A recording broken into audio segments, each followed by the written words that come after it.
എല്ലാവർക്കും എൻ്റെ പുതിയൊരു വീഡിയോയിലേക്ക് സ്വാഗതം. ഇത് ഞാൻ ഇവിടെ തയ്യാറാക്കാൻ പോകുന്നത് ചിക്കൻ സോസേജ് റോസ്റ്റാണ്. ഈ സോസേജ് റോസ്റ്റ് നമുക്ക് അപ്പത്തിൻ്റെ കൂടെ ആയാലും ചപ്പാത്തിയുടെ കൂടെ, പൊറോട്ട, കുബൂസ് എന്തിൻ്റെ കൂടെയും കഴിക്കാൻ നല്ല ടേസ്റ്റുള്ള റോസ്റ്റാണ്. നമുക്ക് വളരെ എളുപ്പത്തിൽ ഇത് ഉണ്ടാക്കിയെടുക്കാം. എങ്ങനെ ഉണ്ടാക്കുന്നത് നോക്കിയാലോ. ഇവിടെ ഞാൻ സോസേജ് റോസ്റ്റിന് വേണ്ടി 20 സോസേജ് കഴുകി വൃത്തിയാക്കി കൊണ്ടുവന്നിട്ടുണ്ട്. സോസേജ് എല്ലാം ഞാൻ ഇവിടെ കട്ട് ചെയ്ത് കൊണ്ടുവന്നിട്ടുണ്ട്. ഒത്തിരി ചെറിയ പീസായിട്ടല്ല കട്ട് ചെയ്തിരിക്കുന്നത്. ഈ ഒരു വലിപ്പത്തിലാണ് സോസേജ് ഞാൻ കട്ട് ചെയ്തെടുത്തിരിക്കുന്നത് കേട്ടോ. ഇവിടെ ഞാൻ 4 മീഡിയം സവാള എടുത്തിട്ടുണ്ട്, ചെറിയൊരു കഷ്ണം ഇഞ്ചി എടുത്തിട്ടുണ്ട്, 7 അല്ലി വെളുത്തുള്ളി എടുത്തിട്ടുണ്ട്. അപ്പോൾ ഞാൻ ഇത്രയും സാധനം ചോപ്പറിലിട്ട് അരിഞ്ഞെടുത്തുകൊണ്ട് വരുന്നത്. ചോപ്പറില്ലാത്തവർ ചെറുതായിട്ട് കൊത്തി അരിഞ്ഞെടുക്കുക. ഇവിടെ ഞാനൊരു പാത്രം അടുപ്പത്ത് വെച്ച് കൊടുത്തിട്ടുണ്ട്. ഇതിലോട്ട് ഒരു 3 ടേബിൾ സ്പൂൺ എണ്ണ ഒഴിച്ച് കൊടുക്കാം. സോസേജ് ഫ്രൈ ചെയ്തെടുക്കാൻ വേണ്ടിയാണ് നമ്മൾ എണ്ണ അധികത്തിൽ ഒഴിച്ച് കൊടുത്തത് കേട്ടോ. ഇതിലോട്ട് ഈ സോസേജ് അങ്ങ് ഇട്ട് കൊടുക്കാം. ഈ സോസേജിനെ എന്നിട്ട് നമുക്കൊന്ന് ഫ്രൈ ചെയ്തെടുക്കാം. തീ മീഡിയത്തിൽ ഇട്ടുകൊണ്ട് ഫ്രൈ ചെയ്തെടുക്കാം. സോസേജ് ഇവിടെ ഫ്രൈ ആയി വന്നിട്ടുണ്ട്. നമുക്കിത് കോരി മാറ്റാം.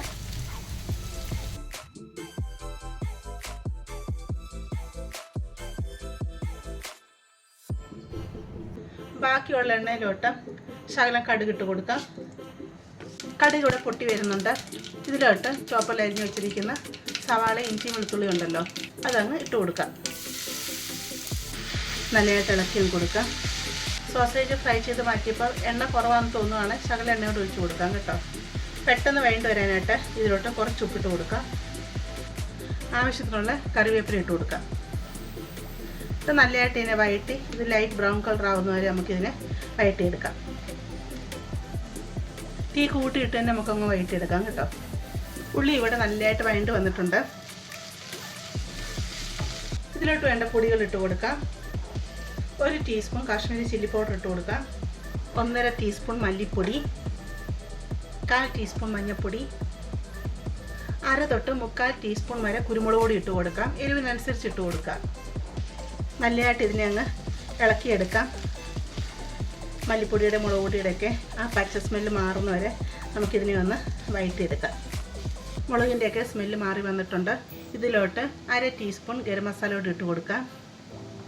ഇപ്പം ഞാൻ ഈ പൊടികൾ പറയുന്നത് ഞാൻ പറഞ്ഞില്ലേ, 20 സോസേജാണ് എടുത്തത്, അതിൻ്റെ അളവാണ് പറയുന്നത്. നിങ്ങൾ സോസേജ് കുറച്ച് എടുക്കുന്നതെങ്കിൽ പൊടികളുടെയൊക്കെ അളവ് കുറച്ചിടുക കേട്ടോ. ഈ റോസ്റ്റിന് അധികം എരിവ് വേണ്ട, അധികം എരിവ് ചേരത്തില്ല. ഇതിലോട്ട് 2 മീഡിയം തക്കാളി അരിഞ്ഞെടുത്താണ് അതിട്ട് കൊടുക്കുക. നല്ലതായിട്ട് അങ്ങ് ഇളക്കിയെടുക്കാം. ഒരു 1/4 കപ്പ് വെള്ളം ഒഴിച്ചു കൊടുക്കാം. നല്ലതായിട്ട് ഇതിനെ അങ്ങ് ഇളക്കാം. എന്നിട്ട് നമുക്കിതിനെ അടച്ചു വെച്ച് തക്കാളിയൊക്കെ നല്ലതായിട്ട് മെൽറ്റായി വരുന്നവരെ വഴറ്റിയെടുക്കാം. തക്കാളി ഇവിടെ നല്ലതായിട്ട് മെൽറ്റായി വന്നിട്ടുണ്ട്. തക്കാളിയൊക്കെ നല്ലതായിട്ട് ഉടഞ്ഞു വരുന്നുണ്ട്. ഈ സമയം ഉപ്പ് നോക്കുക. ഉപ്പ് കുറവാണ്, ശകലം ഉപ്പ് കൂടി ഇട്ട് കൊടുക്കുക. സോസേജിൽ ഓൾറെഡി ഉപ്പുണ്ട്, അതുകൊണ്ട് ഉപ്പ് നോക്കി മാത്രം ഇട്ട് കൊടുക്കുക. മസാലയ്ക്കുള്ളത് മാത്രം ഇട്ട് കൊടുക്കുക. ഈ വെന്ത് കഴിഞ്ഞ് കഴിയുമ്പോൾ നമുക്ക് അന്നേരം വേണമെങ്കിൽ ഉപ്പ് ചേർക്കാം. ഇതിലോട്ട് ഫ്രൈ ചെയ്ത് വെച്ചിരിക്കുന്ന സോസേജ് അങ്ങിട്ട് കൊടുക്കാം.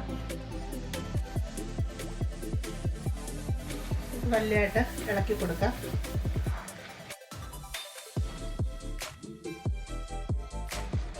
സോസേജ് നമുക്ക് കിട്ടുമ്പോൾ തന്നെ അത് വെന്ത സോസേജാണ് കിട്ടുന്നത്.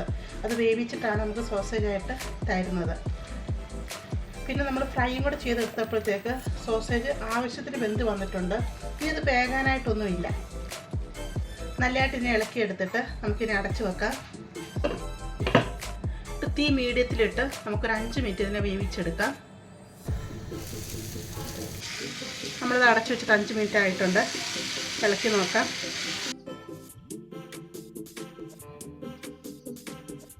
നമ്മളിത് റോസ്റ്റല്ലേ ഉണ്ടാക്കിയെടുക്കുന്നത്, അപ്പോൾ തീ കൂട്ടിയിട്ട് തന്നെ നമുക്കിതിനെ ഫ്രൈ ചെയ്തെടുക്കാം. ഇത് വെളിച്ചെണ്ണ ചെയ്തെടുക്കുകയാണെങ്കിൽ കുറേ കൂടെ ടേസ്റ്റ് ആട്ടോ, നമ്മുടെ നാടനായ ഒരു ടേസ്റ്റ് കിട്ടും. പിന്നെ ഈ സമയത്ത് നിങ്ങൾക്ക് വെളിച്ചെണ്ണ എണ്ണ വല്ലതും വേണമെങ്കിൽ ഒഴിച്ചു കൊടുക്കാം.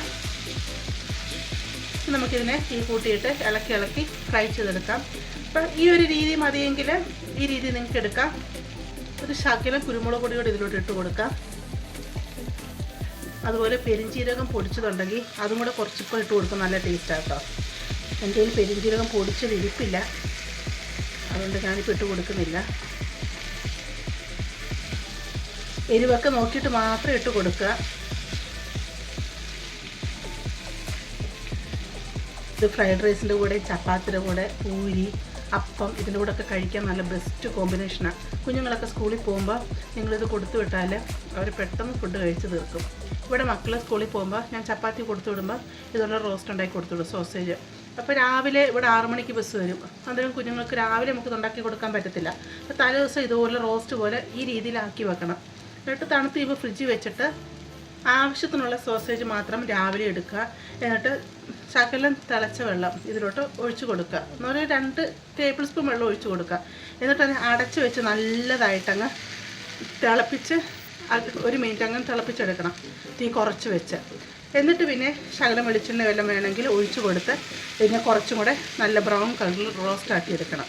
ചപ്പാത്തിയുടെ കുഞ്ഞുങ്ങൾക്ക് ഇത് കൊടുത്തു വിട്ടാൽ നല്ല ടേസ്റ്റാണ്. അതുപോലെ ഇത് വളിക്കത്തുമില്ല. മറ്റേ നമ്മൾ ഫ്രിഡ്ജിൽ നിന്നൊക്കെ ചൂടാക്കി കൊടുക്കുമ്പോൾ വളിച്ചു പോകുമല്ലോ, ഇത് വളിക്കത്തുമില്ല, നല്ലതായിട്ട് അങ്ങ് ഇരുന്നോളൂ.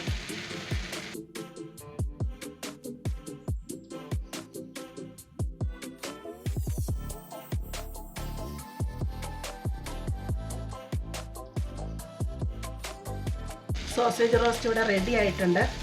ഞാനിപ്പോൾ ഇത്രയും ഫ്രൈ ചെയ്തെടുക്കുന്നുള്ളൂ. ഞാൻ മുമ്പ് പറഞ്ഞ പോലെ നിങ്ങൾക്ക് വേണമെങ്കിൽ കുറച്ചും കൂടെ നല്ല ബ്രൗൺ കളറിൽ ഫ്രൈ ചെയ്തെടുക്കാം. നിങ്ങളെല്ലാവരും ഇത് ട്രൈ ചെയ്ത് നോക്കുക. നിങ്ങൾക്ക് ഇഷ്ടപ്പെടുവാണെങ്കിൽ ചാനലൊന്ന് സബ്സ്ക്രൈബ് ചെയ്ത് സപ്പോർട്ട് ചെയ്യുക. അതുപോലെ ലൈക്ക് ചെയ്യുക. നിങ്ങളുടെ ഫാമിലിയോട്ട് ഫ്രണ്ട്സിലോട്ടൊക്കെ ഇത് ഷെയർ ചെയ്ത് കൊടുക്കുക. നമുക്കിനി പുതിയ വീഡിയോ ആയിട്ട് അടുത്ത ദിവസം കാണാം.